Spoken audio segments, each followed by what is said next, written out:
We're about ready to start. If you're out in the lobby, if you will come in, we operate by the Methodist principle of evangelism, feed them and they will come. So we're glad you're here, that's for sure.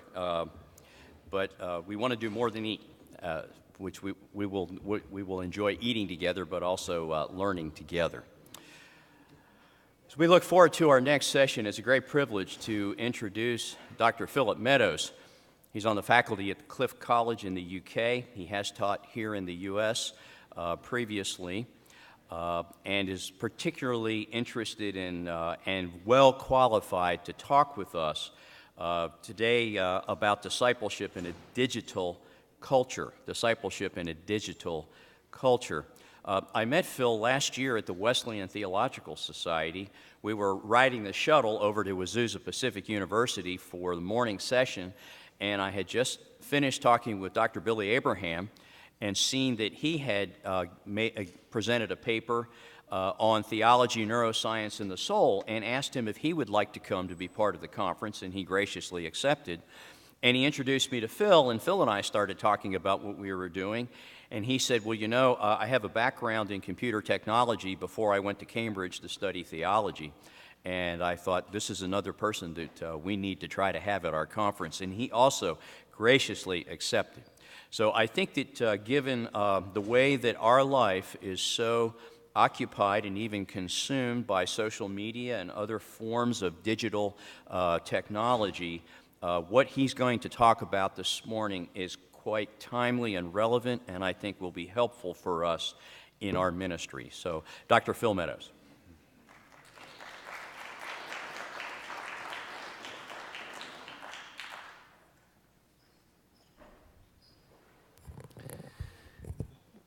Thank you, Mike. And now for something completely different.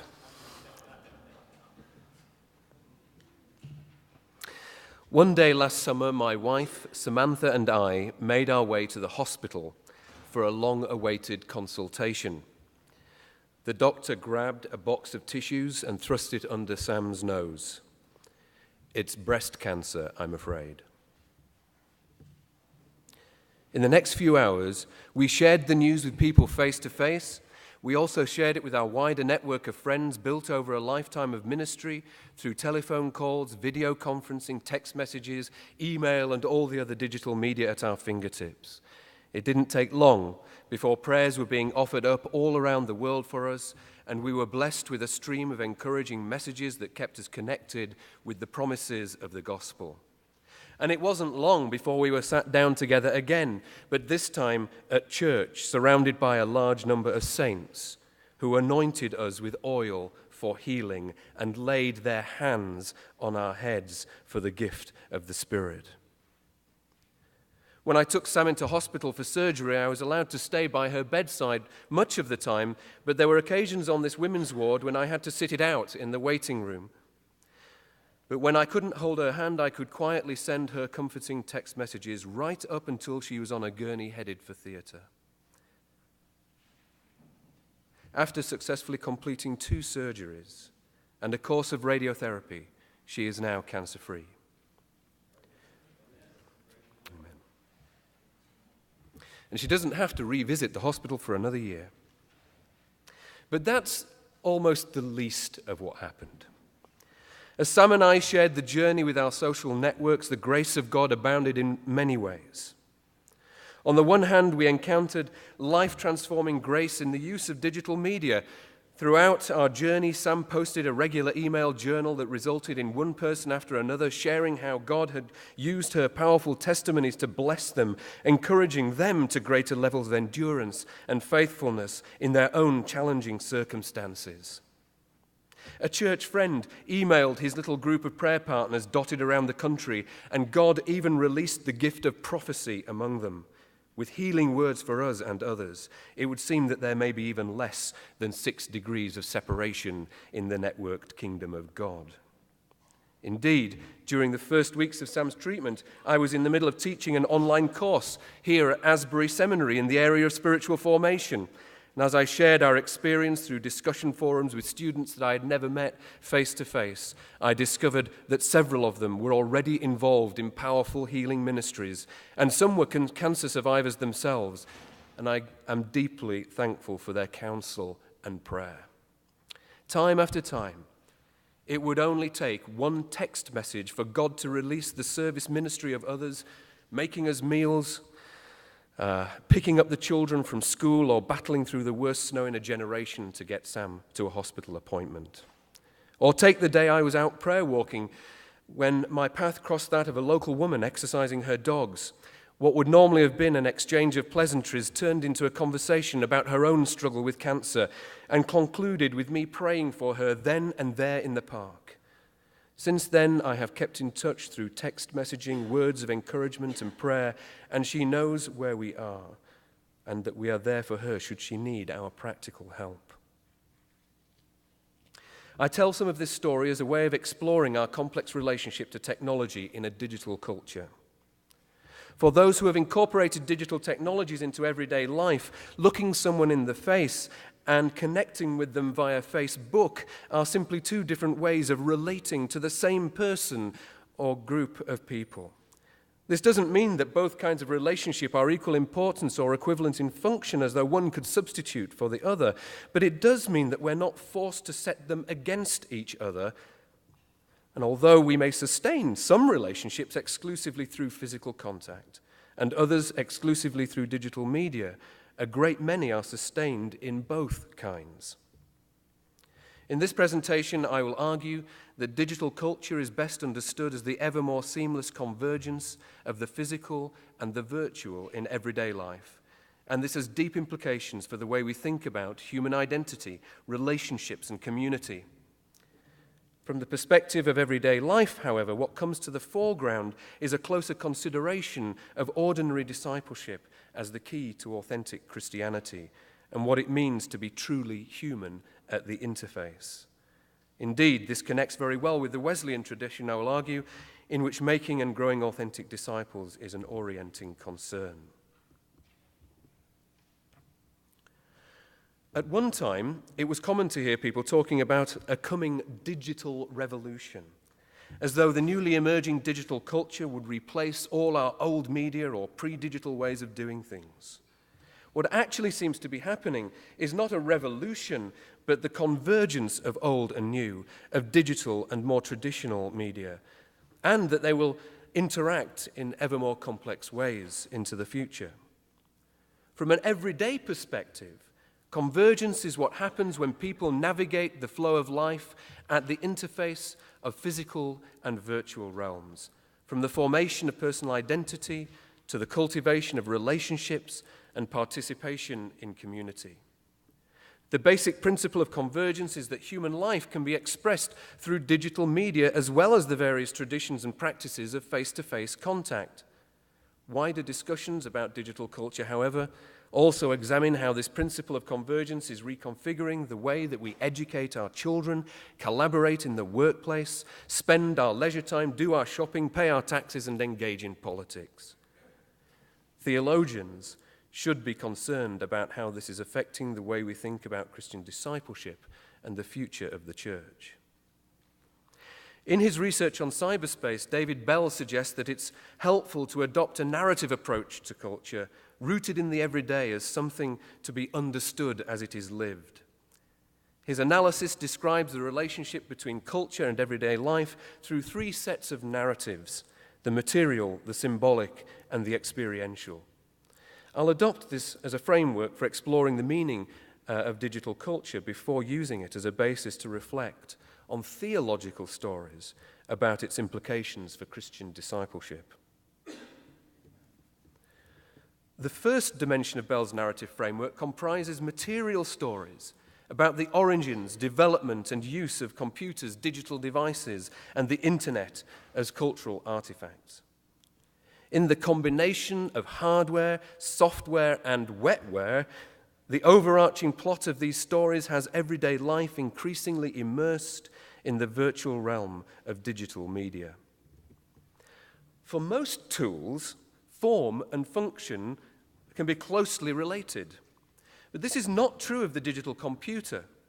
Although the history of its development can be traced through certain specific applications, the ideal of the computer is its capacity to be a universal machine, or a device that can perform any intelligent task given the right programming and peripherals. So a computer can be everything from a typewriter to a telephone and operate everything from a microwave oven to a space shuttle.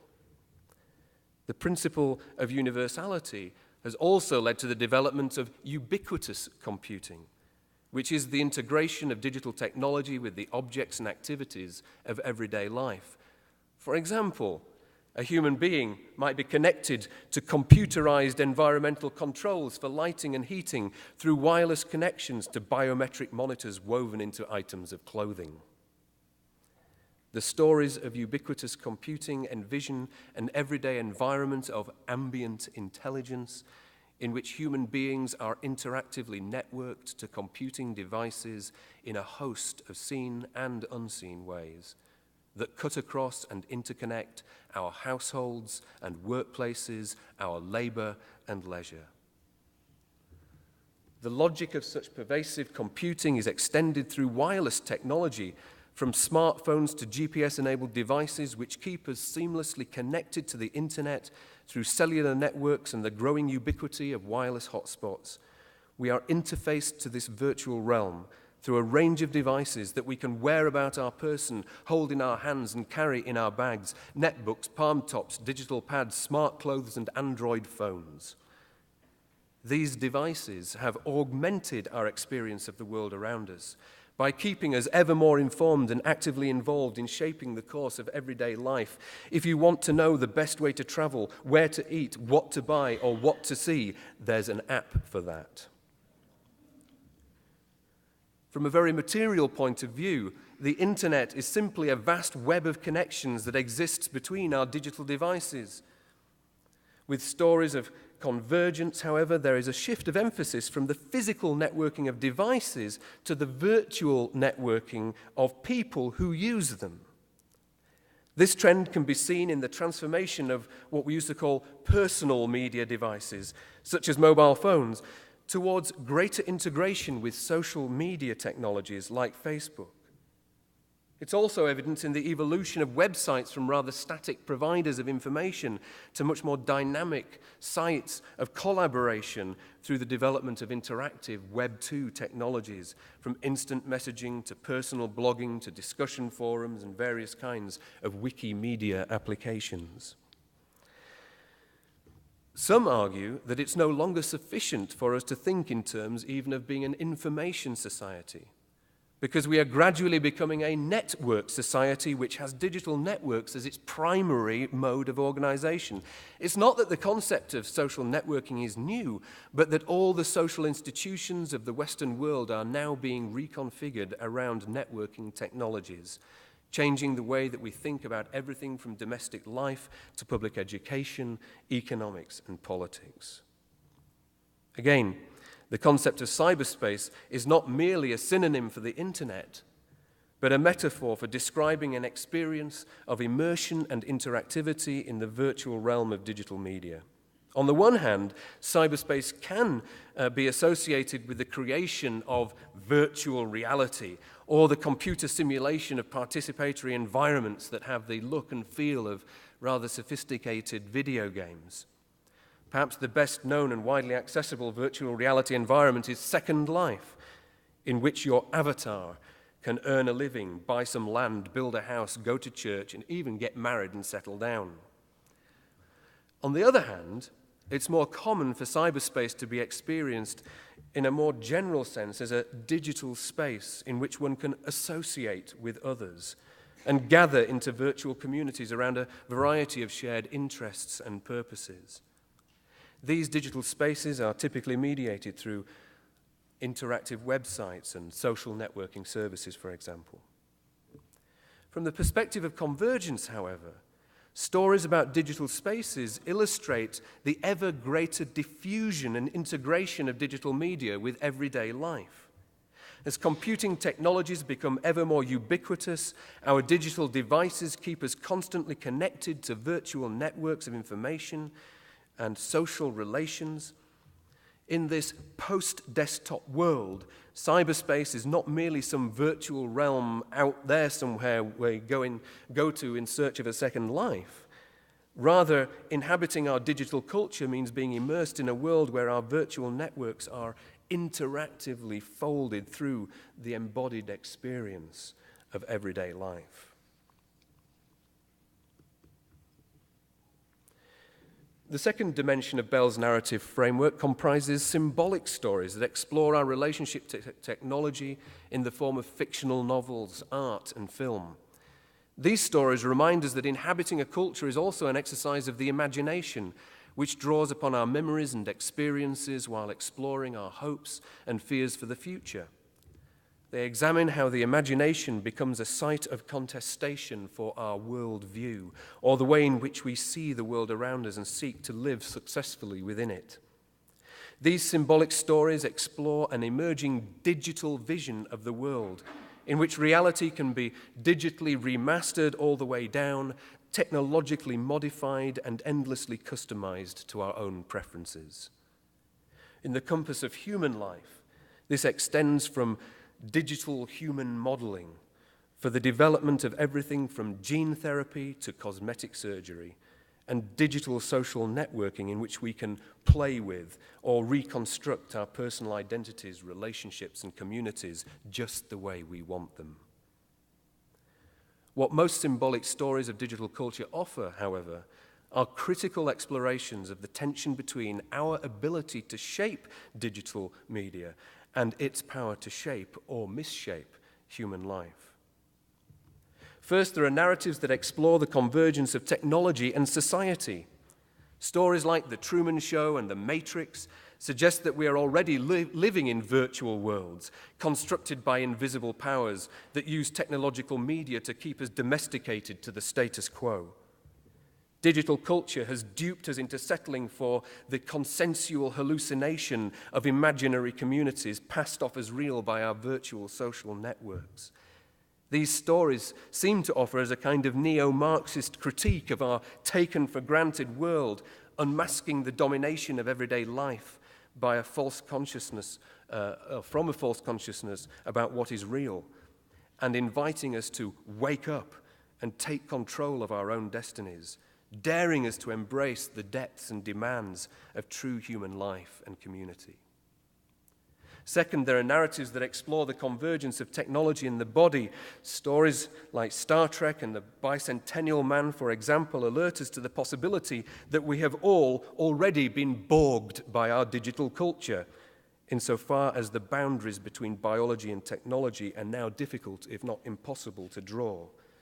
From digital implants and robotic prostheses to handheld computers and Bluetooth earpieces, digital technology both enhances our bodies and engrafts our minds into its media networks.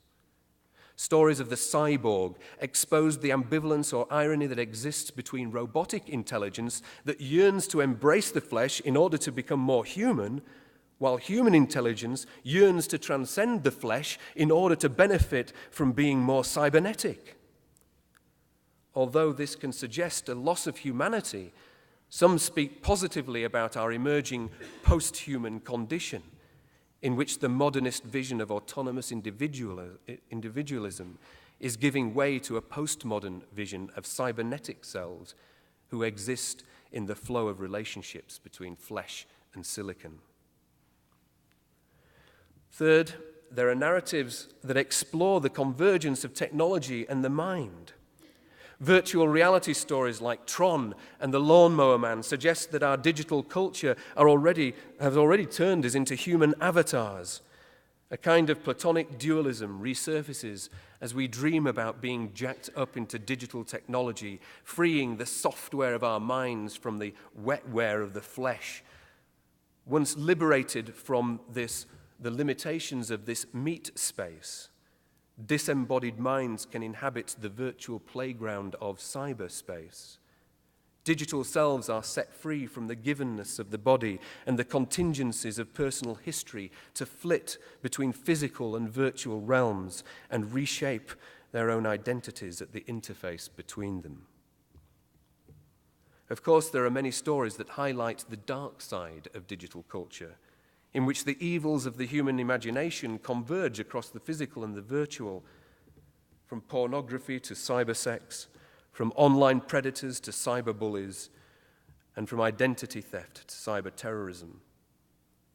Although there are many stories that offer a critical affirmation of our technological culture, most frequently leave us wondering about the nature of real personality, real relationships, and real community.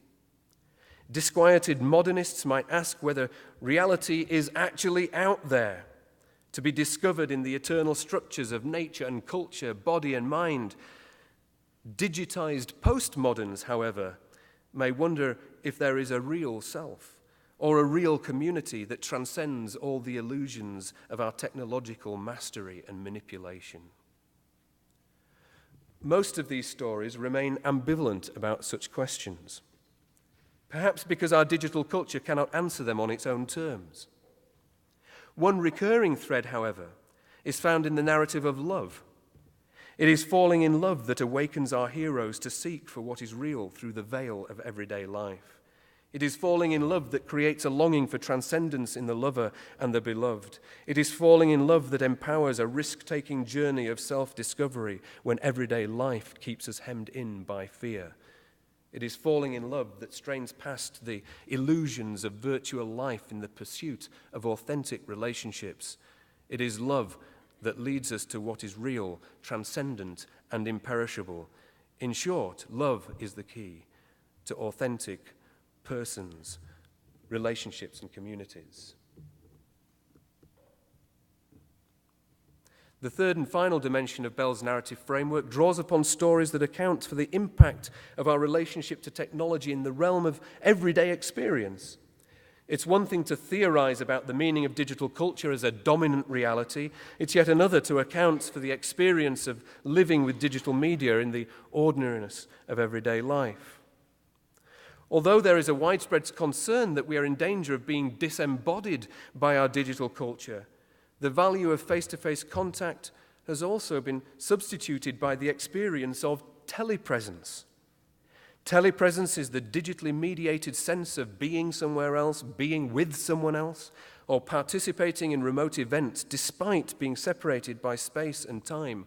So, people report a feeling of being really present with others through real-time digital media such as instant messaging, chat rooms, video conferencing, or virtual reality environments, but also through asynchronous digital media such as discussion forums, personal blogs, and interactive web technologies. But there are also stories about the inadequacy of telepresence, which note the difference between comforting words and practical actions, or the gap between empathetic gestures and fully human embrace. In particular, at times of serious illness or personal crisis, we tend to be reminded just how inescapably embodied we are. And amidst the blessing of telepresent selves, there is no substitute for physical presence. I've noted how our digital media have made it possible to experience a certain kind of freedom from the givenness of the body and personal history. Once uploaded into cyberspace, we are free to construct imaginatively our own identities or avatars as we choose what to share with others. Through this process of life logging, we build personal profiles that communicate who we are and seek to manage the perceptions of others that others have of us. Although this freedom is celebrated as an extension of the normal process of identity formation, especially in adolescence, there are also stories about the inadequacy of constructed selves. There is a significant difference between personal sharing and mutual intimacy, a significant gap between virtual transparency and fully human authenticity. On the one hand, it matters to us that virtual appearances should be truthful representations of embodied selves. On the other hand, there is no substitute for actually being accepted as we are in body and soul. There's no doubt that digital media are enabling us to be more and better connected to others. Indeed, immersion in our digital culture is the experience of being pervasively connected to everyone, everywhere, and always. Our relationships can be sustained with maximum flexibility, and we have never been more accessible and available to others. The advantages of this always-on environment range from overcoming the feeling of absence to a permanent sense of telepresence and the sometimes profound experience of sharing life beyond the limitations of space and time. This may be contrasted, however, with stories about the ambivalence of being always on, from those who actually long to be alone, to those who crave the undivided attention of someone else in a culture of streaming text, tweets, and status updates. There is a difference between multiple connections and meaningful relations, between easy contacts and costly friendships. Amidst the addictions of being a tethered self, there is no substitute for the depth and demands of face-to-face relationships. The exponential growth of online social networks is a mark of our desire for always-on relationships and virtual community. Most virtual communities are formed around shared interests and purposes that converge with everyday life, offering everything from personal support to knowledge sharing and social activism. Many social networking sites such as Facebook, MySpace, and LinkedIn have become massively popular by creating digital spaces in which virtual communities can form spontaneously. And virtual community capitalizes upon the allure of telepresence, the capacity of tethered selves towards always-on relationships, and the attraction of co-constructing our own social identity and worlds. But there are also stories about the difference between collaborative networks and virtuous communities, and the gap between arrangements of mutual self-interest and the challenges of unconditional friendship.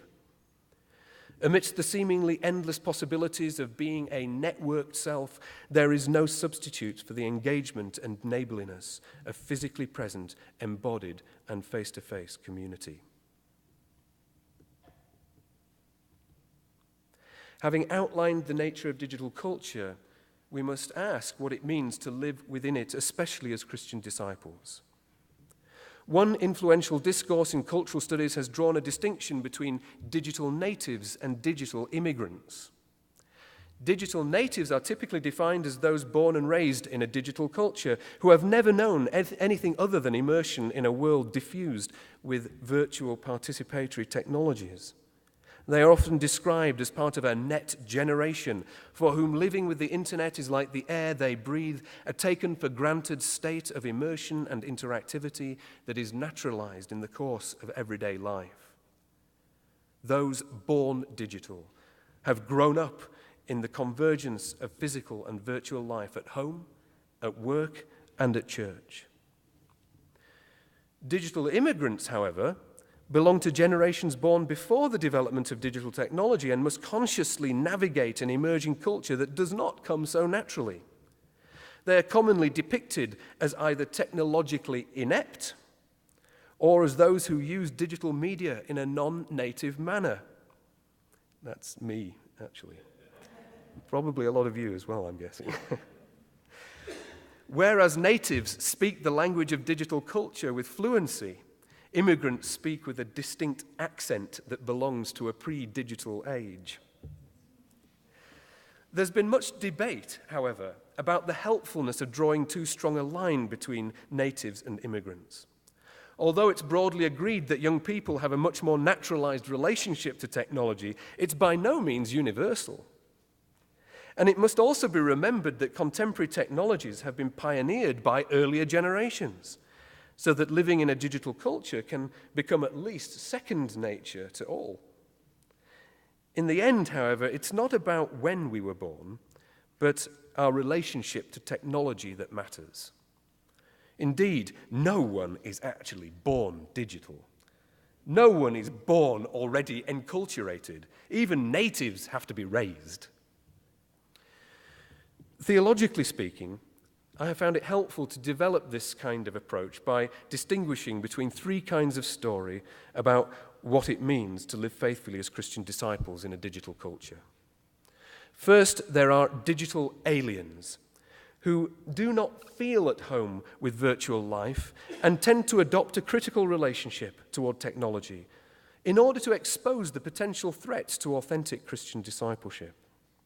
Second, there are digital pioneers who try to make a home with virtual life and embrace the potential for turning technology towards Christian ends.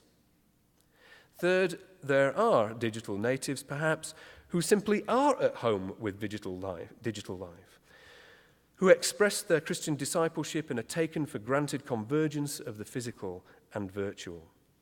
Although some stories emphasize one or another of these types, they can also be understood as three different approaches to being incarnational, or living as mission-shaped disciples in our digital culture. The stories of digital aliens tell of the need to resist an uncritical relationship to technology, which has the potential to undermine the heart of biblical Christianity. They urge us to take seriously the fact that our dominant narrative must be that of Scripture, which inescapably situates us within very traditional forms of life, not only pre-digital, but pre-modern as well. God's chosen medium for relating to the world is through the formation of a holy people, set apart from the surrounding nations, whose life together was intended to display the reality and the beauty of his presence. This story is recapitulated in the life of Jesus, through whom the church is born, set apart by the Spirit, and sent as salt and light into a dark world.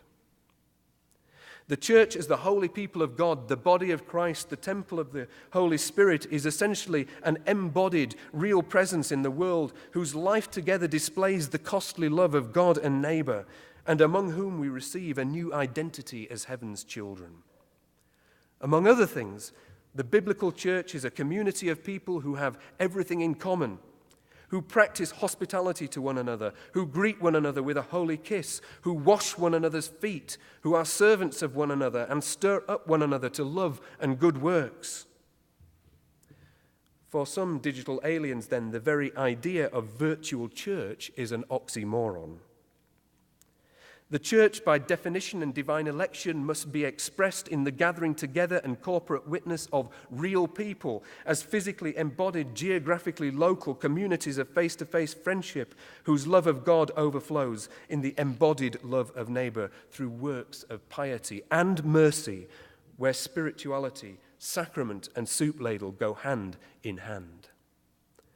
From this perspective, the allure of digital culture is a misguided assumption that this way of life can be remediated by digital selves as a virtual community. Digital aliens, therefore, are concerned about the power of digital media to shape everyday life in unseen ways, to subtly reconfigure our hearts and minds and lives in its own image. Being set apart means remembering that the physical virtues of incarnation are to be continued in the church and cannot be finally virtualized without compromising the truth of biblical Christianity. This can mean adopting a variety of critical stances, from resistance to outright rejection of certain technological practices. In the end, however, the point of critique is to stand firm as God's chosen medium against the tsunami of virtual reality. Although digital pioneers and natives are likely to affirm this scriptural account of the church, they're equally liable to ask where they could find such a wonderful community. It's one thing to defend the importance of traditional community and quite another to provide a living example of such a holy people. If nothing else, the alien's critique of the virtual church is turned back on itself as a discourse of accountability for traditional church to practice what it preaches. It does not take a digital culture to virtualize the church. Being physically gathered does not mean that people will be really present. Being geographically local does not mean that people will love one another. Being face-to-face doesn't mean that people will cease being two-faced. Being in a neighborhood does not mean that people will love their neighbors. The stories of digital pioneers, however, highlight the potential of digital spaces for exploring Christian identity, relationships, and community. There is an underlying assumption that traditional expressions of Christian life can be digitized and remediated by interactive websites and virtual reality environments. In other words, biblical Christianity can be expressed in both physical and virtual forms. If the basic stance of digital aliens is resisting the power of digital media to misshape our discipleship, pioneers tell stories about taking the power of digital media into our own hands and reshaping it for Christian ministry. So there are stories which emphasize the principle of technological neutrality and point out that using digital media is just an extension of what's always been done, from writing the Gospels to printing devotional materials to broadcasting worship services. There are stories that affirm the power of digital media to enhance the spiritual practices of prayer and searching the Scriptures as personal and corporate disciplines. And there are stories which connect virtual relationships to the experience of spiritual formation, with accounts of people renewing their faith or growing in intimacy with God and developing greater confidence in everyday life. I was absolutely, I don't know if this is an English expression, gobsmacked to read an evaluation of an online course that I taught here at the seminary from one student who said that course was the best experience they'd had in 10 years of graduate education. I didn't know whether to laugh or cry, actually. It's among stories of mission, however, that we find the most compelling case for developing a healthy relationship with digital media. They often draw upon the missional principles of enculturation and contextualization, which require us to find indigenous ways of engaging digital natives in their own idiom, so they might find faith for themselves. From a pioneering perspective, the logic of incarnation means being present, or rather telepresent, in digital spaces in order to connect with others and connect them with God. Accounts of missionary relationships between digital selves often include the benefits of anonymity that sets Christians free for risky witness and sets others free to explore the faith more openly. And virtual churches have the benefit of being translocal communities, making the gospel always accessible from anywhere to anywhere, crossing national political barriers and transgressing social, cultural boundaries. From the perspective of digital aliens, however, internet mission and ministry is also fraught with real dangers. Being an avatar is not the same as being incarnational. Therapeutic conversation is not the same as embodied ministry. And anonymity cannot mediate the faithfulness or the fullness of truly personal commitment. In short, the gospel cannot be finally digitized into bits and bytes of information for ease of transmission, because the truth of the kingdom must be embodied in cruciform love as witness and invitation to a life of costly discipleship. On the one hand, a digitized gospel can be made into an easy, safe, and instantly available commodity, feeding the desires of postmodern consumerism to surf the net for a version of the truth that suits me. On the other hand, a digitized gospel can tend to reduce spirituality to the pursuit of inner religious experience and turn ministry into a kind of virtual chaplaincy for private spiritual journeys, feeding the desires of postmodern individualism. What becomes of discipleship? What becomes of discipleship when digital evangelism means working through 4 hyperlinked steps of salvation, reading a hypertext version of the sinner's prayer, and then pressing submit?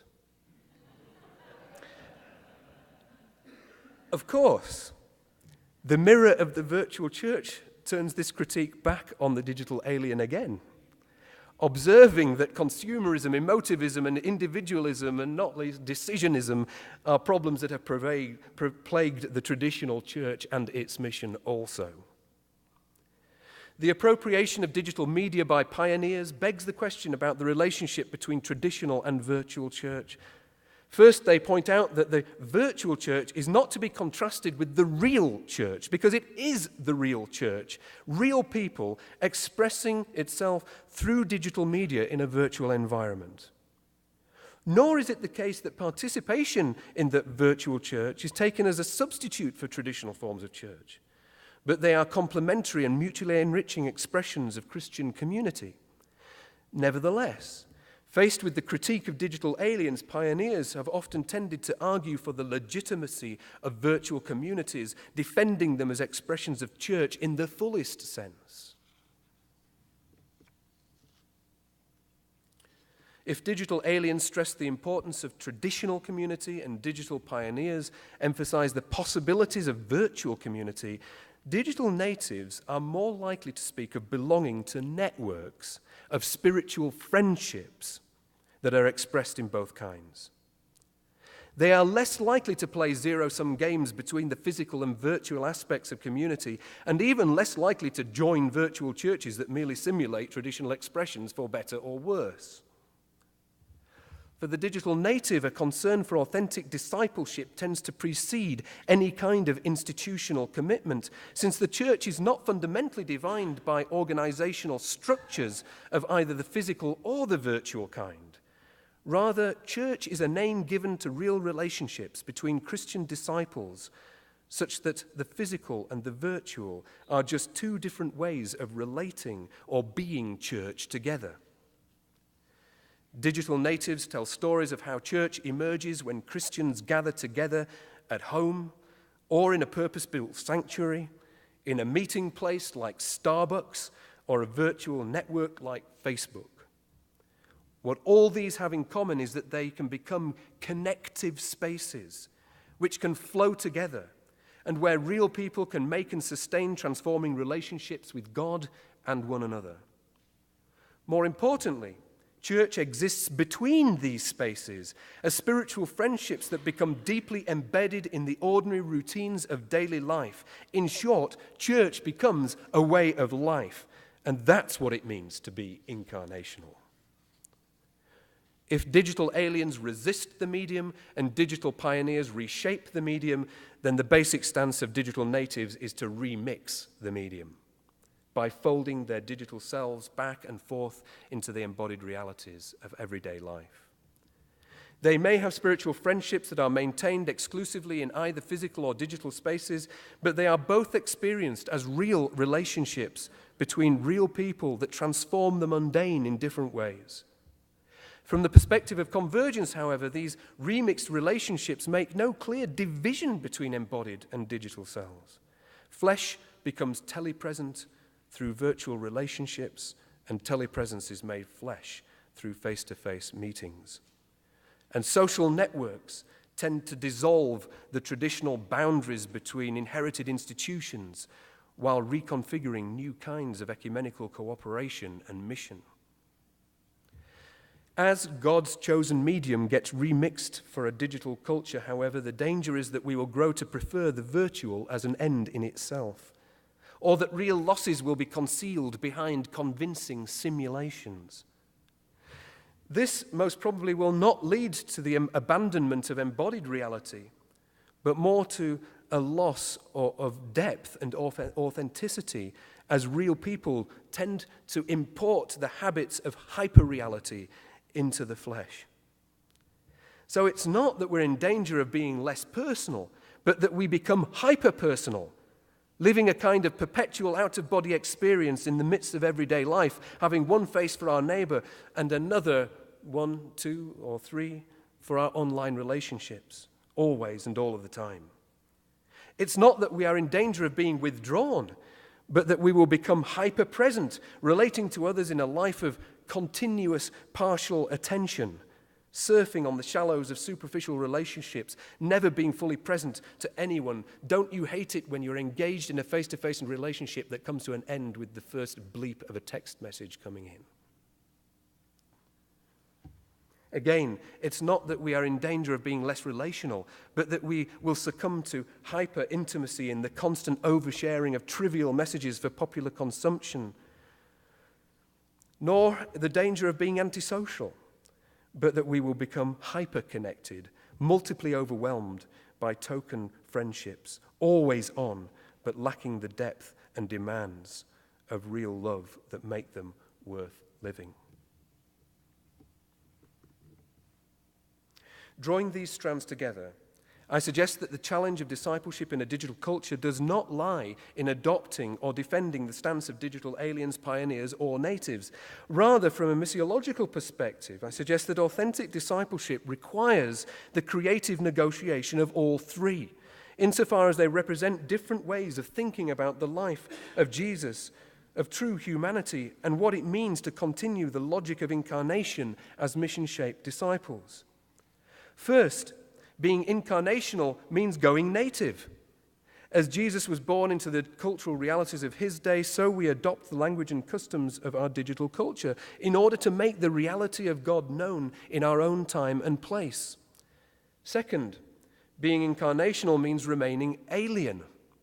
As Jesus was in the world but not of the world, we must also adopt the critical stance of resident aliens, speaking the vernacular with the strange accent of another kingdom. Third, being incarnational means living as a pioneer, both wandering and settling, never having a home, but always making ourselves at home in order to be a transforming presence in the world. So the question is, how do we live incarnationally in a digital culture amidst the conversion of physical and virtual life? And how does this bear witness to true humanity?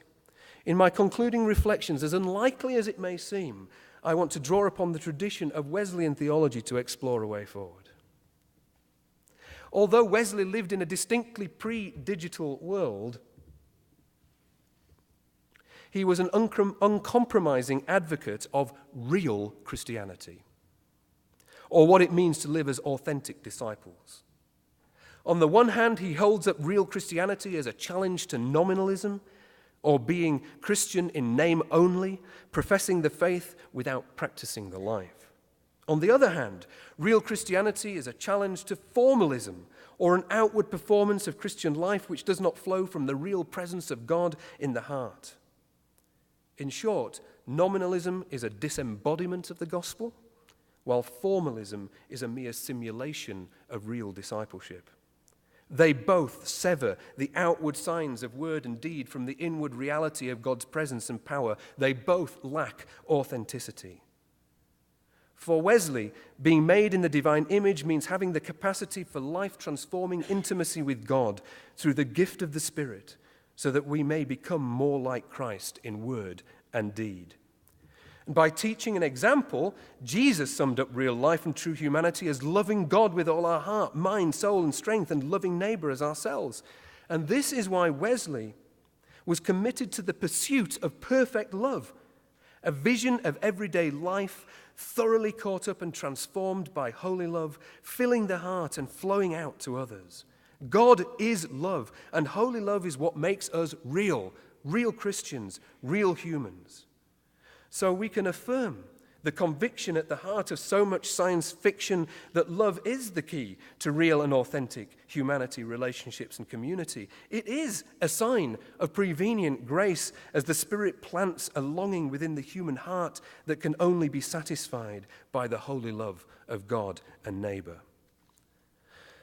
Now, I suggest that an emphasis on real life as holy love can help us think through the nature of authentic discipleship in a digital culture. From this perspective, the question of real Christianity is not ultimately settled by asserting the necessity of physical embodiment or pleading the legitimacy of virtual life. Rather, it is settled when relationships and communities become means of grace, through which people encounter the life-transforming reality of God's holy love. On this definition, physical relationships and communities can be just as inauthentic, shallow, or fake as virtual ones. But virtual relationships may also have the potential to mediate real life between real people. The truth of incarnation certainly makes it clear that human beings are made to display the reality of holy love in the flesh, through Christ-like lives that are surrendered to God and laid down for others in body and soul, in life and death. But does it make sense, therefore, to speak of digital incarnation? Probably not. I would say that human avatars cannot display the full extent of perfect love that was embodied in Christ, but there is an abundance of personal testimony that digitally mediated relationships can become real means of grace through which people find themselves connected to the life-transforming presence and power of God. And it seems to me that there are good theological reasons to believe that virtual communities can be digital spaces through which people may encounter the reality of God or deepen their personal walk with Christ through the inward work of the Holy Spirit. The reality of love for God and neighbor can flow, albeit imperfectly, perhaps, through the virtual relationships that extend the bonds of spiritual friendship beyond the limitations of space and time, in all kinds of spiritual conversation, from words of comfort and testimony to words of prayer and accountability. It remains crucial, however, that in the end our words also become flesh in the physical embrace of our neighbors. But from a Wesleyan perspective, it is possible to argue that the pursuit of authentic discipleship in digital culture lies in a convergence of both physical and virtual expressions of holy love. Going native means accepting the challenge to love God and neighbor in the remixing of face-to-face and digitally mediated relationships. As resident aliens, however, the challenge lies in resisting the temptations of digital culture to exchange real life for disembodied relationships, or to settle for the mere simulation of discipleship, whether physical or virtual. As pioneers, the ultimate challenge lies in reshaping the use of digital media for the sake of mission, where our great commission is to pursue that great commandment and bring the real life of holy love into everyday relationships. It's one thing to have a vision of real Christianity. It's yet another to seek it in the midst of everyday life where the threat of disembodiment and simulation compete for the soul. Wesley was convinced that the reality of holy love could not be pursued alone. He famously argued that there's no such thing as solitary Christianity and that the gospel knows of no holiness but social holiness. In other words, real life is only sustained through immersion in real Christian fellowship that he would describe as amongst those who watch over one another in love, who advise and exhort one another, who pray with and for one another as they have need. Wesley claimed that this and this alone is Christian fellowship. Apart from such fellowship, so-called Christian community is nothing more than a rope of sand, a mere simulation of real connection, lacking the intimacy and the communion needed for pursuit of authentic discipleship. Wesley had no interest in developing a fully fledged ecclesiology because he was self-consciously leading a discipleship movement rather than establishing a new kind of church. Early Methodist societies were intentional Christian communities that existed to cultivate authentic disciples as a means for renewing the whole church body. These communities were constituted by small groups with the particular charisms of mutual accountability and spiritual direction. Wesley referred to these activities as Christian conferencing, which he also listed as a prudential means of grace. If this understanding of social holiness can be applied to digitally mediated relationships, then it could also provide a way through the apparent impasse between arguments for and against the concept of virtual church. It was something of a happy accident, therefore, to find David Bell arguing for a recovery of the, quote, now neglected sociological concept of Bund, literally communion, which he defines as an elective grouping bonded by affective and emotional solidarity, sharing a strong sense of belonging. Although Bell's argument remains undeveloped, he suggests that the concept of a virtual Bund may allow us to disentangle ourselves from arguments about online community by recognizing that the problem is, at least in part, the overfreighted term community itself. So from a Wesleyan perspective, we might argue that the promise of virtual community does not lie in pioneering virtual churches as such, especially not as any kind of substitute for more traditional communities. Rather, it lies in the development and networking of virtual societies or bands into a movement of real Christianity for the renewal of the whole church and its mission to the whole world. This is not to say that virtual bands can substitute for small groups meeting face-to-face, but to argue that the charism of Christian conferencing can also be expressed through virtual relationships. This also has the potential to create opportunities for real fellowship between people who rarely or cannot meet face-to-face, but gather to share the journey of real life through mutually enriching spiritual conversation. Indeed, there are stories that attest to the benefits of digital spaces towards even greater reflection, deeper sharing, and more thoughtful responses than are often possible in the immediacy of face-to-face relationships.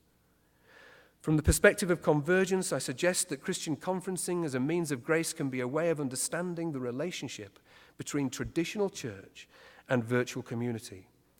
Going native means accepting the challenge of mutual accountability and spiritual direction in the remixing of face-to-face and digitally mediated relationships. As resident aliens, however, the challenge lies in spiritual conversation aimed at resisting the temptation to exchange real community for ropes of sand, of either the traditional or the virtual kind. As pioneers, the ultimate challenge lies in reshaping the purpose of digitally mediated relationships to cultivate mission-shaped disciples who bear witness to the gospel in word and deed. Indeed, the recovery of society band meeting, which is something that I'm working with in my own discipleship networks, both face-to-face and virtual, can be one way that Christian disciples can keep it real in a digital culture. In conclusion, I have described digital culture as a convergence of the physical and virtual, which is reconfiguring the experience of everyday life and changing the way we think about human identity, relationships, and community. This convergence raises questions about the nature of real Christianity and what it means to be church. The allure of digital culture is that the essence of humanity can be expressed in virtual forms while transcending the physical limitations of both individual and community life. Those who follow Jesus, however, must affirm that life in the flesh has been God's chosen medium for the revelation of true humanity, made in the image of God, but as those capable of holy love. The danger of convergence, therefore, is that the flesh will be made irrelevant and that our lives will be reduced to a mere simulation of the real thing. The critique of virtual life is a double-edged sword, however, that convicts us of the need to get real before a watching world, to practice what we preach, both online and in the flesh. Our digital culture is already disenchanted with fake and shallow discipleship that simply confirms the stereotypes of traditional church as a disembodied simulation of real human life. Who would want it? What comes to the foreground is the importance of authentic discipleship. On the other hand, we are not forced to play zero-sum games between the physical and the virtual. When Christian disciples keep it real, there can be an integrity of life and witness that flows through the convergence between them as two complementary ways of expressing holy love of God and neighbor. It could be that the church as a movement of authentic disciples can help the world know what it means to be truly human in body and soul, in the flesh and online. Finally, I have suggested that the Wesleyan practices of Christian conferencing, mutual accountability, and spiritual direction could be the key to real Christianity at the interface of physical and virtual life. This shifts the focus away from planting virtual churches to cultivating discipleship movements and communities that can help us keep it real as human beings who follow in the footsteps of Jesus, resident aliens in a digital culture seeking to pioneer the kingdom of God. Thank you.